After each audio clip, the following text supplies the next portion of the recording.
নমস্কার, আমি মঞ্জু ভট্টাচার্য। আমার গল্প পাঠ আসরে আপনাকে স্বাগত জানাচ্ছি।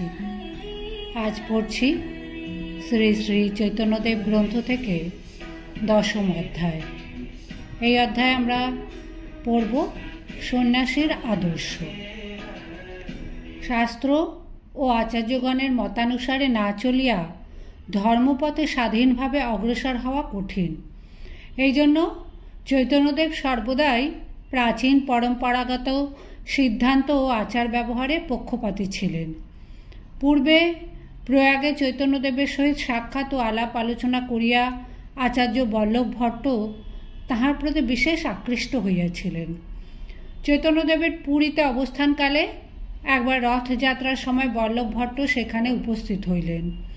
ওই সময় বল্লভ ভট্ট সর্বদাই চৈতন্যদেবের নিকট যাতায়াত করিতেন।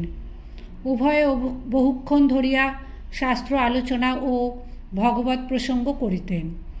চৈতন্যদেবের মুখে ভক্তি ও ভগবত তত্ত্ব সম্বন্ধে উচ্চ সিদ্ধান্তসমূহ শুনিয়া এবং রথযাত্রাদি উপলক্ষে তাহাতে অপূর্ব প্রেম ভক্তির বিকাশ ও অলৌকিক ভাবাবস্থ প্রত্যক্ষ করিয়া ভট্টের মনে তাহার প্রতি খুব উচ্চ ধারণা জন্মিয়াছিল। একদিন প্রসঙ্গকালে ভট্ট তাহার অন্তরে সেই ধারণা অনুযায়ী চৈতন্যদেবের সম্মুখেই তাহার মহিমা কীর্তন করিতে লাগিলেন। ভট্ট শত মুখে প্রশংসা করিয়া বলিলেন, বর্তমানকালে একমাত্র আপনিই ভক্তিমার্গের পথপ্রদর্শক। আপনাকে দেখিয়া লোকে প্রকৃত ভগবত ভক্তি শিক্ষা করিতেছে। আপনার দ্বারাই জগতে ভক্তিযোগের প্রচার হইল। বল্লভট্ট এইরূপ যশকীর্তন আরম্ভ করিলে চৈতন্যদেবের পক্ষে উহা অসহ্য বোধ হইল। তিনি ভট্টের কথায় বাধা দিয়া বলিলেন, আমি মায়াবাদী সন্ন্যাসী, আপনার এইরূপ প্রশংসার যোগ্য নহি। আমি ভক্তিমার্গের কিছুই জানিতাম না। সর্বপ্রথমে আচার্য অদ্বৈতের সংসর্গে ভক্তিযোগের দিকে আমার মন আকৃষ্ট হয় এবং শ্রীবাস, মুকুন্দ, মুরারি, গদাধর প্রভৃতি ভক্তগণের সঙ্গে ভক্তিরসের মাধুর্য আস্বাদন করতে পারি। প্রভুপাদ নিত্যানন্দের সংসর্গে ভক্তির গভীরতা ও ভাবরাজ্যের পরিচয় পাই। সরদর্শনবেত্তা মহাপণ্ডিত সার্বভৌম আমায় ভক্তি ভগবত তত্ত্ব শিক্ষা দেন। রসিক চূড়ামণি রামানন্দ রায়ের কাছে রসমার্গের ভজন প্রণালী এবং প্রেমিক শিরোমণি দামোদর স্বরূপের নিকট ব্রজদেবীগণের কাম গন্ধহীন শুদ্ধ প্রেম মধুর রসের আস্বাদ পাই। আর প্রত্যহ 3 লক্ষ হরিনাম কীর্তনকারী ভক্ত কুলতিলক হরিদাস ঠাকুরের কাছে নাম মাহাত্ম্য শিক্ষা করি। চৈতন্যদেবের মুখে তাহার অন্তরঙ্গ পার্শ্বদগণের মহিমার কথা শুনিয়া বল্লভাচার্যের মনে বিস্ময় জন্মিল। রথযাত্রার সময় গৌড়ীয় ভক্তগণের নৃত্য, গীত, সংকীর্তন এবং ভাবাবেশ দর্শন করিয়া তিনি আনন্দ লাভ করিলেন এবং বিশিষ্ট ব্যক্তিগণের নাম ও মহিমার কথা শুনিয়া তাহাদিগের সহিত মিলিত হইবার জন্য আগ্রহান্বিত হইলেন। চৈতন্যদেব ক্রমে ক্রমে সকলের সঙ্গে তাহার আলাপ পরিচয় করাইয়া দিলেন। তাহাদের সঙ্গলাভে ভট্টের মনে খুব আনন্দ হইল। চৈতন্যদেবের ন্যায় তাহার পার্শ্বদমণ্ডলীরও অতুলনীয় ত্যাগ, তপস্যা, ভগবত ভক্তির পরিচয় পাইয়া ভট্ট মোহিত হইলেন এবং তাহার অনুমতি লইয়া একদিন সকলকে নিমন্ত্রণ করিয়া মহোৎসবের আয়োজন করিলেন। সন্ন্যাসী, গৃহস্থ সকলেই একত্র সমবেত হইলেন। খুব নৃত্য, গীত, সংকীর্তন হইল। ভট্ট প্রচুর মহাপ্রসাদ আয়োজন করিয়াছিলেন। সেই অত্যুৎকৃষ্ট প্রসাদ দিয়া সমবেত ভক্তগণকে পরম সমাদরে পরিতোষ সহকারে ভোজন করাইলেন এবং চৈতন্যদেব ও তাহার সঙ্গী সন্ন্যাসীদিগকে স্বহস্তে পরিবেশন করিয়া ভিক্ষা করাইলেন। এইরূপে চৈতন্যদেবের সঙ্গে ভগবত ভক্তির মাধুর্য আস্বাদন সহকারে পরমানন্দে কিছুকাল পুরী বাস করিয়া বল্লভাচার্য তাহার নিকট বিদায় লইয়া স্বস্থানে চলিয়া গেলেন।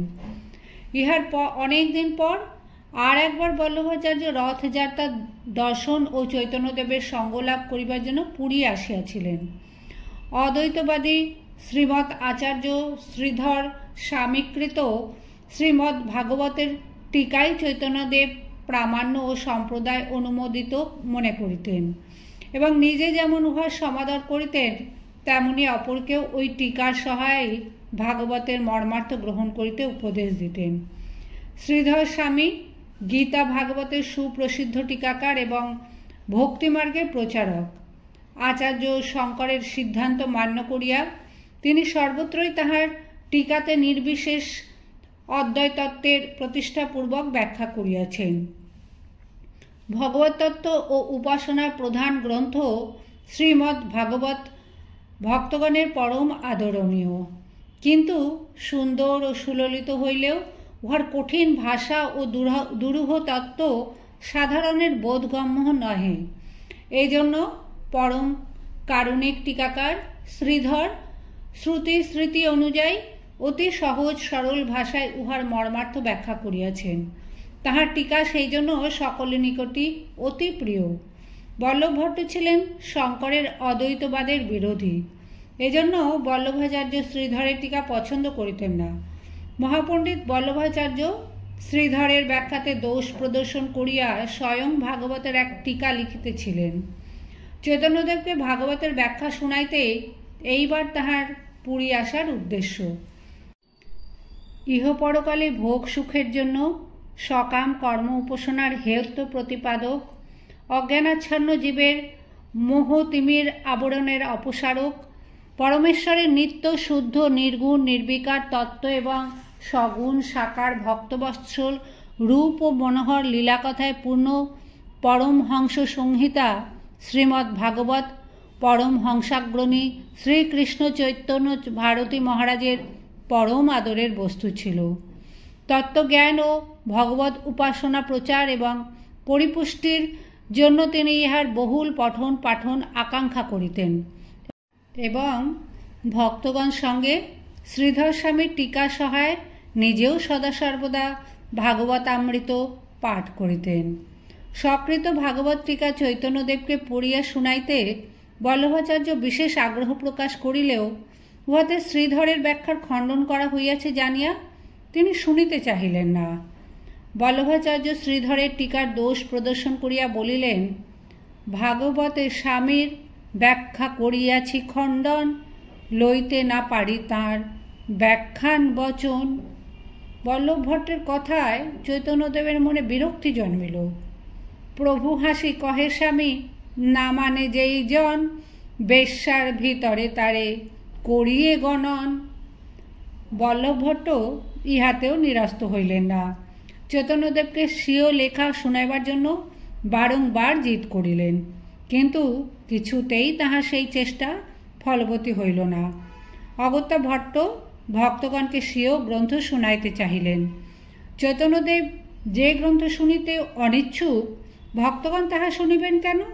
কেহই তাহা শুনিতে সম্মত না হওয়ায় ভট্ট মনক্ষুণ্ণ হইলেন। ভট্ট প্রত্যহই চৈতন্যদেবকে দর্শন করিতে আসেন। তাহার ও উপস্থিত ভক্তবৃন্দের সঙ্গে ভগবত প্রসঙ্গ তত্ত্বালোচনা হয়। গ্রন্থ শুনাইতে না পারিলেও তিনি কথা প্রসঙ্গে সুযোগ পাইলেই গ্রন্থ প্রতিপাদ্য স্বীয় মতামত প্রচার ও প্রতিষ্ঠা করিবার চেষ্টা করিতেন। কিন্তু মহাপণ্ডিত তত্ত্বজ্ঞানী সন্ন্যাসী ও তাহার ভক্তমণ্ডলীর নিকটে ভট্টের যুক্তিতর্ক স্রোতে তৃণের ন্যায় ভাসিয়া যাইত। বল্লভাচার্য কোনো প্রকারেই সুবিধা করিয়া উঠিতে পারিলেন না। চৈতন্যদেবের পরম প্রিয় সখা গদাধর পণ্ডিত শ্রীমদ্ ভাগবতের বিশেষ অনুরাগী ছিলেন এবং প্রেমে পুলকিত হইয়া নিত্যই ভাগবত পাঠ করিতেন। মহাপণ্ডিত হইলেও গদাধর খুব নম্র বিনয়ী ও অতিশয় কোমল স্বভাব। সহজে কাহাকেও কোনো বিষয় প্রত্যাখ্যান করা কিংবা কোনো প্রকারে মনে ব্যথা দেওয়া তাহার পক্ষে সম্ভব হইত না। বল্লভভট্ট নিরুপায় হইয়া অবশেষে গদাধরের শরণাপন্ন হইলেন এবং তিনি ভট্টের ঐকান্তিক আগ্রহ দেখিয়া তাহার ভাগবত ব্যাখ্যা শুনিতে লাগিলেন। গদাধরের হৃদয়ের ভাব চৈতন্যদেবের সম্পূর্ণ পরিজ্ঞাত হইলেও তাহার সহিত রহস্য করিবার জন্য এই ঘটনা উপলক্ষ করিয়া তিনি বাহিরে কৃত্রিম কোপ প্রকাশ করিলেন। জীবন গেলেও গদাধর প্রাণাপেক্ষা প্রিয় চৈতন্যদেবের অপ্রীতিকর কোনো কিছু করিতে চাহিতেন না। অপরের মুখে তাহার রোষের কথা জানিয়া গদাধরের প্রাণ উড়িয়া গেল, চক্ষের জলে বক্ষ ভাসিতে লাগিল। বল্লভভট্টকে বিদায় দিয়া গদাধর বিনয় বচনে বলিলেন, আপনার সঙ্গে বেশি মেলামেশা প্রভুর অভিপ্রেত নহে। বল্লভভট্ট শেষে আর গত্যন্তর না দেখিয়া চৈতন্যদেবের শরণাপন্ন হইলেন এবং তাহার নিকট অকপটে স্বীয় অন্তরের অভিপ্রায় প্রকাশ করিলেন। ভট্টের অবস্থা দেখিয়া তাহার মন নরম হইল। তিনি ভট্টকে বিশেষভাবে বুঝাইয়া বলিলেন, পাণ্ডিত্যের অহংকার করা ভালো নহে।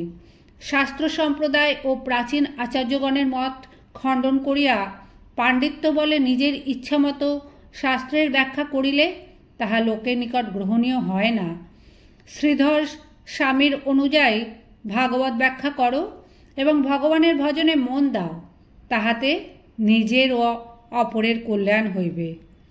চৈতন্যদেবের সঙ্গগুণে, সদুপদেশে এবং শিক্ষামূলক শাসনে বিবেকের উদয় হওয়ায় বল্লভাচার্যের অন্তর পরিবর্তিত হইল। তিনি ক্ষমা প্রার্থনা করিয়া তাহার শরণাগত হইলেন। তৎপরে বল্লভ ভট্ট পূর্বের ন্যায় সমস্ত ভক্তবৃন্দকে নিমন্ত্রণ করিয়া একদিন মহোৎসবের আয়োজন করিলেন। মহোৎসব দিনে চৈতন্যদেব গদাধরের সঙ্গে পরিহাস করিবার জন্য পূর্বের ঘটনা উপলক্ষ করিয়া কৃত্রিম কোপ প্রকাশ করাতে গদাধরের মনে বিষম ত্রাস উপস্থিত হইল। সরল প্রাণ গদাধর উহাতে বাস্তবিকই অতিশয় ভীত ও কাতর হইয়া পড়িলেন দেখিয়া চৈতন্যদেব তাহাকে অভয় দিয়া শান্ত করিলেন। তখন পণ্ডিতের যেন প্রাণ ফিরিয়া আসিল।